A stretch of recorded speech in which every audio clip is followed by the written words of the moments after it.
Pinpoint weather on NBC5 News is brought to you by the Cow Creek Umpqua Tribe.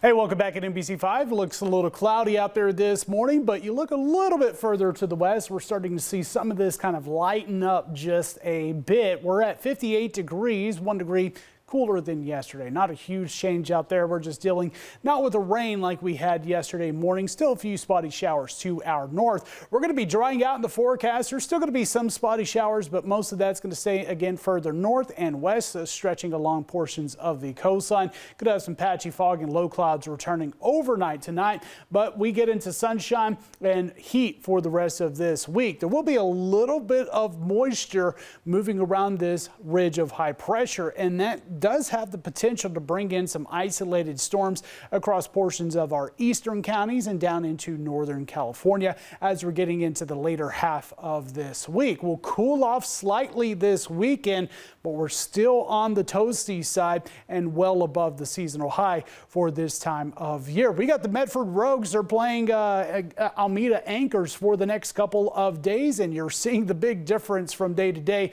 where we're mostly sunny, a little breezy today with highs into the mid 80s, 635 temperature at 84.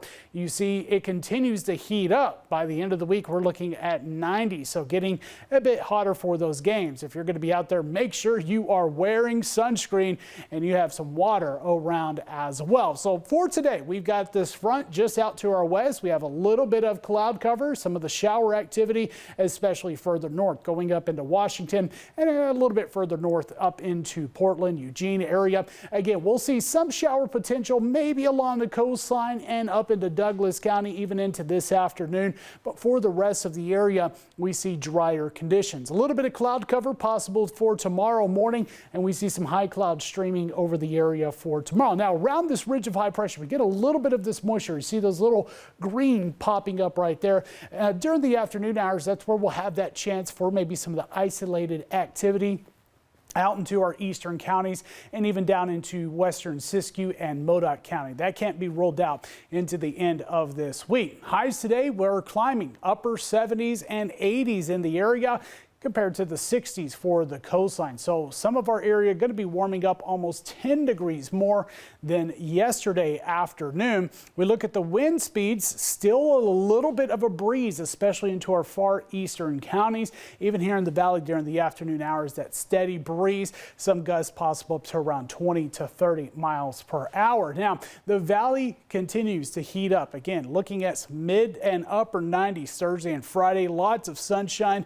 Morning lows will start off in the 50s, so at least we get some relief in those overnight temperatures, and it takes a very short little bit to heat up, but it will get hot in the afternoon. So better times to get outdoors, maybe enjoying some outdoor activities, is going to be earlier in the morning hours. We'll cool off slightly with a bit more wind as we get into this weekend, but again, it's still going to be warm with those highs around 90. Klamath Falls area, we see highs going from upper 70s to lower 90s by the end of the week. And again, some isolated storm potential. A little bit breezy, cooling off into the 80s for this weekend. Our northern California area going to be dealing with the hot temperatures into the mid and upper 90s with some isolated storms Thursday and Friday. And then that slight cool off as we head into this weekend with a bit more wind. And the coastline, expecting Brookings to warm up over the next couple of days more than the rest of the coast with the Checo effect. A bit breezy next couple of days with highs in the 60s for much of the coast, but Brookings could be in the 70s and 80s, and then cooling off as we head into the end of this week with those temperatures into the lower to mid 60s.